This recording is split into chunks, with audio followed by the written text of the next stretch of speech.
Hello everyone. വൈകിട്ടത്തെ കുറച്ച് വിശേഷങ്ങളാണ് കേട്ടോ ഇന്നത്തെ വീഡിയോയിലുള്ളത്. എന്നും ഇങ്ങനെയാണോ എന്ന് ചോദിച്ചു കഴിഞ്ഞാൽ എന്നും ഇങ്ങനെയൊന്നുമല്ല. ഇന്നിപ്പോൾ ക്രിസ്മസ് ആണ്. പിന്നെ അതുപോലെ തന്നെ വീട്ടിൽ കലശം നടത്തുന്നുണ്ട്. അപ്പോൾ അതിന് പോകാനായിട്ട് വേഗം മൈക്ക് കൊടുക്കാനായിട്ടുള്ള ഫുഡൊക്കെ റെഡിയാക്കിക്കൊണ്ടിരിക്കുകയാണ്. അപ്പോൾ ഇതൊക്കെ റെഡിയാക്കിയിട്ട് വേണം അവന് കൊടുത്തിട്ട് വേണം വീട്ടിലേക്ക് പോകാനായിട്ട്. അവിടെ കലശം നടക്കുന്നുണ്ട്. അപ്പോൾ ഞാൻ വേഗം ചെടികളൊക്കെ നനച്ചിട്ട് പോകാമെന്ന് വിചാരിച്ചു. ഒരു ദിവസം നനച്ചില്ലെങ്കിൽ തന്നെ നല്ല തണുപ്പാണെങ്കിൽ കൂടി നല്ല വെയിലുണ്ട്. അപ്പോൾ ചെടികളൊക്കെ ഭയങ്കരമായിട്ട് വാടിപ്പോവും. അപ്പോൾ ഞാൻ ഡെയിലി നനയ്ക്കും. അപ്പോൾ അമ്മാമ്മ വിളക്കൊക്കെ വെച്ചു. ഡെയിലി അമ്മാമ്മ തന്നെയാണ് വിളക്ക് വയ്ക്കാറുള്ളത് ഇവിടെ.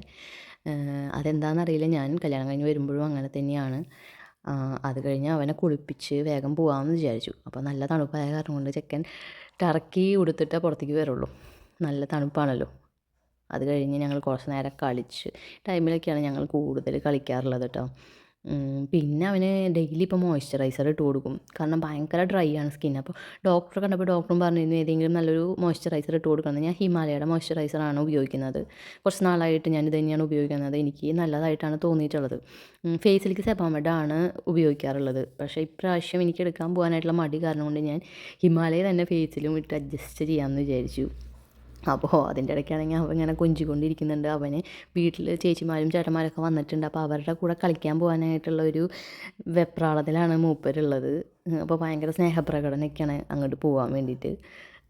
പിന്നെ അത്രയ്ക്കും അങ്ങോട്ട് എന്താ പറയുക, അവന് കാര്യങ്ങളൊന്നും തിരിച്ചറിയാറായിട്ടില്ല. അതുകൊണ്ട് തന്നെ എന്താണ് അവിടെ നടക്കുന്നത് എന്നൊന്നും മൂപ്പർക്ക് പിടിയില്ല. പക്ഷെ കളിക്കാൻ കുറേ ആൾക്കാരുണ്ടെന്നുള്ള ഒരു ഇതിലാണ് അവിടെ ഉള്ളത് അവൻ. അപ്പോഴേക്കും നമ്മൾ വീട്ടിലേക്ക് പോകുന്നു. അത് കഴിഞ്ഞിട്ട് വീട്ടിൽ അപ്പോഴേക്കും പരിപാടികൾ തുടങ്ങിയിട്ടുണ്ടായിരുന്നു. എൻ്റെ അച്ഛൻ തന്നെയാണ് അവിടെ പൂജയൊക്കെ ചെയ്യുന്നത്, കർമ്മം ചെയ്യുന്നതൊക്കെ.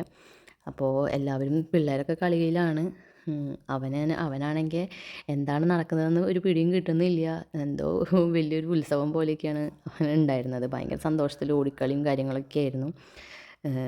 ഭയങ്കരമായിട്ട് എന്താ പറയുക, എനിക്കിവിടെ ഏറ്റവും കൂടുതൽ ഇഷ്ടപ്പെട്ടത് ഈ ഒരു സംഭവമാണ് കേട്ടോ. അതായത് നമ്മൾ ക്രിബൊക്കെ ഉണ്ടാക്കി ഉണ്ണീശോനെയൊക്കെ വെച്ചിട്ട് അതിൻ്റെ ഓപ്പോസിറ്റാണ് നമ്മുടെ കർമ്മങ്ങളും കാര്യങ്ങളൊക്കെ ചെയ്യുന്നത്. ഇതൊക്കെ എനിക്ക് തോന്നുന്നു നമ്മുടെ കേരളത്തിൽ മാത്രം കാണുന്ന കുറച്ച് കാഴ്ചകളായിരിക്കാം. പിന്നെ അത് കഴിഞ്ഞ് നമ്മളെല്ലാവരും ഫുഡൊക്കെ കഴിച്ചു. കള്ളൊക്കെ ഉണ്ടായിരുന്നു, കള്ളൊക്കെ വീത് വെച്ചിട്ടുണ്ടായിരുന്നു. അപ്പോൾ അതൊക്കെ എടുത്തു കഴിഞ്ഞപ്പോൾ എല്ലാവരും നല്ല അടിപൊളി കള്ളായിരുന്നു. അപ്പോൾ കള്ളൊക്കെ കഴിച്ച് എല്ലാവരും ഫുഡൊക്കെ കഴിച്ച് പിരിയാം എന്നുള്ളൊരു ഇതിലായിരുന്നു. പിള്ളേരൊക്കെ അതിൻ്റെ ഇടയ്ക്ക് കളിയും കാര്യങ്ങളൊക്കെയാണ്. അത് കഴിഞ്ഞ് കുറച്ച് നേരം എല്ലാവരും പുറത്തിരുന്ന് കളിച്ച് നമ്മളെല്ലാവരും വീട്ടിലേക്ക് പോയി.